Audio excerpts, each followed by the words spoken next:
All right, so as we always do on the 49ers Report, especially this year, there's injury news. Now, normally there's bad injury news, but guess what? We actually have good injury news today and surprising injury news that I did not see coming at all. Look at this. Jordan Reed, you remember him? The number 2 tight end, looks really, really good until, of course, he got hurt again. Has a slim chance of playing on Sunday. He was activated from the 21-day practice window after, of course, being on reserve, and now has been practicing this week. I'm told he was out there practicing today and has a shot to go ahead and play on Sunday. You'll note Tevin Coleman also is practicing a little bit today. He's going to practice a little bit more tomorrow. Coleman has a smaller chance of actually playing on Sunday, but the fact that we could see either or maybe even both of Jordan Reed and Tevin Coleman is huge news for San Francisco, especially since, one, San Francisco's been banged up, as we talked about, week in and week out, and two, because it'd just be nice to have some actual weapons out there. I mean, of course, you're losing guys like Deebo Samuel. You have a ton of running backs being injured. Adding another pass-catching tight end like Jordan Reed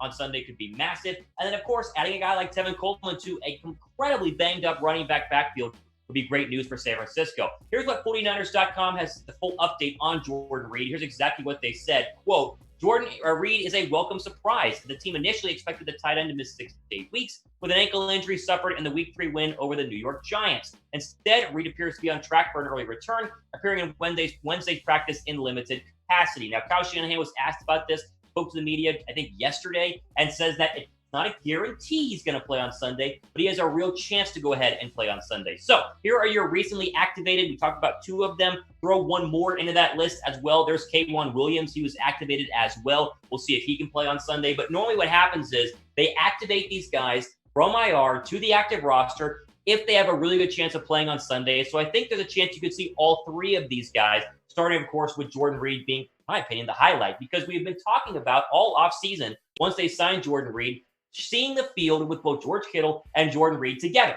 Well, now we're going to get to see it again. And listen, Jordan Reed was coming off of his best game as a 49er there in Week 3 whenever he had the ankle injury. And so now you get to see not only Kittle, the best tight end in football, but Jordan Reed, been saying for many, many weeks, a very good backup tight end together. Could look for some explosive pass plays between the two from Jimmy Garoppolo if and when Reed is out there on Sunday. Now, in terms of Tevin Coleman, he has a slightly less chance of playing on Sunday. He's been banged up for what feels like forever. Look at his stats this year, 18 carries for 30 yards. I mean, no touchdowns. He's been basically a non-factor. You already have Raheem Mostert out, but if Coleman is able to return, I think that this takes some carries away from a guy like JaMycal Hasty, maybe Jerick McKinnon, and at least gives the 49ers a little bit more confidence in the backfield. Now, they like what they have in Jerick McKinnon and JaMycal Hasty. We've talked a lot about JaMycal Hasty being the next great running back, the next great, late round undrafted free agent find that Kyle Shanahan seems to do almost every single year. Jeff Wilson Jr. last year, but now Wilson Jr. is hurt. Mostert is hurt. So Hasty, of course, is there,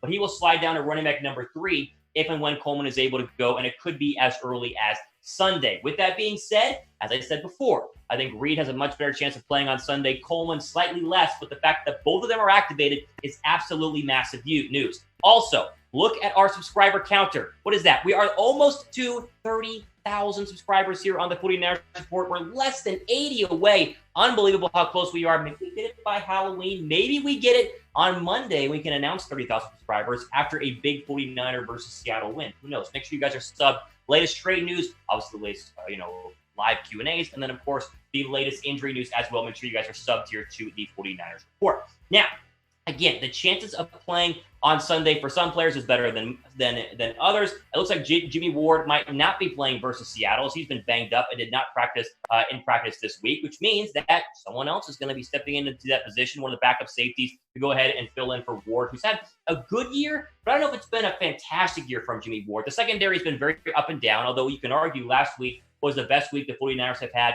in a very, very long time. The problem is it won't just be Jimmy Ward. It could also be Jaquiski Tartt. And Tartt is guaranteed to not be playing on Sunday based on everything that we have heard again so far this year. So right when you're starting to get healthy at cornerback, obviously you're talking about Mosley coming back from the concussion. Barrett's been in and out. He's been good. Now you have 2 banged up safeties in the secondary. And it's no easy task this week because Russell Wilson, DK Metcalf, and Tyler Lockett are 2, not 3, of the best, quarterback wide receiver tandems in the entire National Football League. It's, again, Ward and Tartt have not been fantastic this year, but they've still been good enough to be quality starters in the National Football League. And obviously having them out on Sunday is going to be let's just call it a setback for San Francisco. But What else is new? It's 2020, and 2020 means the 49ers are going to be banged up every single week, and this just feels like almost no news because this is what happens in San Francisco this year. They have had an incredible amount of injuries, and it comes at a bad week, but at the same time, got to go out there with the guys that you have and beat Seattle on Sunday, an absolutely massive matchup against the Seahawks.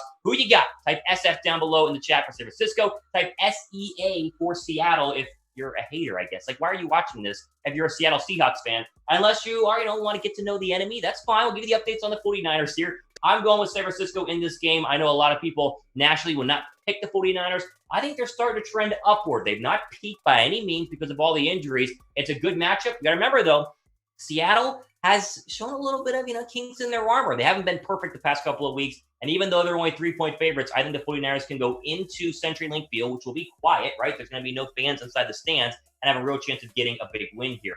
Also, with the over-under being at 54, and of course, Seattle, like I said, being 3-point favorites, a great time to bet on San Francisco and win a lot of money with our friends at BetUS. Go to chatsports.com/49bet. Use the promo code Niners125. Get a 125% deposit bonus whenever you first sign up. So you put $100 down on San Francisco, type in the promo code at checkout, Niners125, and BetUS will turn that magically into $225 for your betting pleasure, which hopefully can win you a lot of money if they win on Sunday. Unless you, I guess, want to use the money to bet on Seattle, which is fine, but come on, you want to bet on the 49ers, right? Again, chatsports.com/bet, promo code. You see it all down below me there on the screen. This is a question we're going to get a lot as we move over to the trade section of our news and rumors today. Thomas, should the 49ers, trade for Michael Thomas? Thomas, I've seen some rumors. Here's the deal. There was a rumor a couple of weeks ago the Saints could be shopping Michael Thomas, the superstar wide receiver who many consider to be one of the top 3 receivers in the National Football League. Obviously, the Niners have always needed receiver help. They need it even more badly than they have right now with Deebo Samuel being injured. And both teams, technically, I did the math, could make the money work because the Saints would eat a bunch of money. San Francisco has enough money to make one more little splash. Problem is this rumor has started to die over the past couple of weeks. And actually, Michael Thomas practiced with the Saints today for the first time in a very long time, almost for the first time this year since this whole, punching a teammate incident. Here was USA Today on Michael Thomas, which I think kind of puts a bow on the chances of him being a 49er. Quote, that's Mike Florio for Football Talk, believes there would be an effort from believes there was an effort from Thomas's agent to pressure New Orleans into uploading one of their best players. That's different from PFT's initial spin, who suggests the Saints were actively shopping Thomas. So, again, was there an effort to kind of, maybe unload one of their best players? Yes, but more digging into this shows that New Orleans is not going to do it. Even their head coach has been tweeting a bunch about how, guys, this is all fake news. We're not trading Michael Thomas. And if you're a New Orleans Saints fan or you follow the Saints, you understand that Brees has not been himself this year, and a lot of people think it's either age or the fact he's not had Michael Thomas. I mean, look at that. 3 catches, 17 yards. I mean, he's done nothing because, one, he's been banged up. And a couple of weeks ago, he got into an altercation on the practice field, punched one of his teammates, and was suspended for a week. It's like an Earl Thomas situation all over again, except he was not cut. So the odds of him being traded are very, very slim. I would love him in San Francisco. I mean, most of the players we talk about, I'd love to trade for. The problem is I don't see it happening. Would you do it, though? Like, would you give up a first-round draft pick or trade for Michael Thomas? Type Y down below for yes. Type N down below for no. I know what the stats say, right? You just want to look at the stats and say, Thomas, like, he's done nothing this year. He's been banged up. Why would we want to go ahead and sign and trade for a guy like Michael Thomas with a first-round draft pick? And the answer is just watch film. When this guy is healthy, he's absolutely fantastic. Again, top 3 wide receiver. You can put him up there with the Julio Joneses of the world, the DeAndre Hopkins of the world. At one point, he was probably the best receiver as early as last year. And with the current wide receiver depth chart, you can see the reason why this rumor has been swirling around. But again, the odds of this actually happening, just based on what we're hearing out of New Orleans, is very, very slim. So even though people wanted to ask this question, got a bunch of DMs on Twitter, at Real Thomas Mott, I don't see it happening. And with Deebo out, you're looking at Ayuk, Bourne, and Taylor as your top 3 wide receivers, which, as we know, one of those was a good player in Brandon Ayuk. Bourne and Taylor, Pettis, Richie James Jr., man, they've done nothing this year. So will they be getting a star receiver at the trade deadline? Probably not. One final thing here on our news and rumor video, a quick update on Seattle. You probably saw a couple of days ago that the Hawks traded for Carlos Dunlap, probably the best pass rusher Cincinnati has had in a very long time, the old Florida Gator way back in the day. People are being like, oh my gosh, Seattle upgraded their defensive line, which is one of their big issues this year. Pause. He's not playing on Sunday, so he can't play until week 9. He has all these COVID physical protocols to go through, and it's basically impossible based on the fact he was traded just a couple of days ago to go ahead and play against the San Francisco 49ers. This is good news overall in terms of, yes, Seattle made a trade, which will, still impact the division. You got to play him in week 17. But in terms of the Sunday matchup, you would not have to worry about Carlos Dunlap, the newest Seattle Seahawk, being out there against San Francisco, which, again, I think is pretty much good news for all 49er fans because this guy really has been the best pass rusher that Cincinnati has seen in a very, very long time. Not a great overall team, as we know, but 9 sacks, 2 forced fumbles, and 63 tackles last year. Pretty darn good. I really wish that the 49ers would have made this trade because I'd have been very pumped to have Carlos Dunlap as that, next defensive end as they've been trying to rotate defensive end guys in there. But at least you don't have to worry about playing him this week. Now, Seattle's defensive line, it's been one of the worst parts of their entire team so far this year. Their secondary, their whole defense has been bad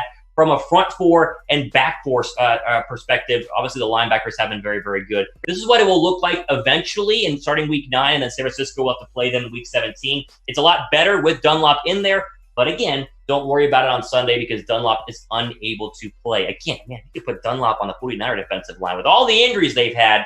Man, it would have been really, really good for San Francisco, but of course, unable to do so. Here was Niners Nation, a full write-up on Carlos Dunlap, kind of explaining what I just said. Quote, Seattle, like San Francisco, has struggled to get after the passer. Dunlap isn't going to be a game changer, but he'll give them a boost. Seattle is 28th in adjusted sack rate and 22nd in pressure rate. The Seahawks need all the help that they can get, end quote. And that, of course, is a good write-up, and I think a very accurate write-up on what the Seahawks are trying to do by adding another pass rusher there because that's been their one big issue. Again, he can't play this week, so the Niners schedule, of course, you see on your screen right now, not having to worry about Carlos Dunlap. Still, Seattle's good. Still got to worry about the Seahawks. But then this big vaunted stretch we've been talking about, look at this. Packers on a short Thursday night at the Saints. You get a bye week, good, little break, and then at the LA Rams, who right now are looking like a surefire playoff team. The LA Rams have been very, very good this year. A big winning in Chicago on Monday Night Football. So it all starts on Sunday as they begin this vaunted 5-6 week stretch. They got to pick up some wins and pick up some wins quickly.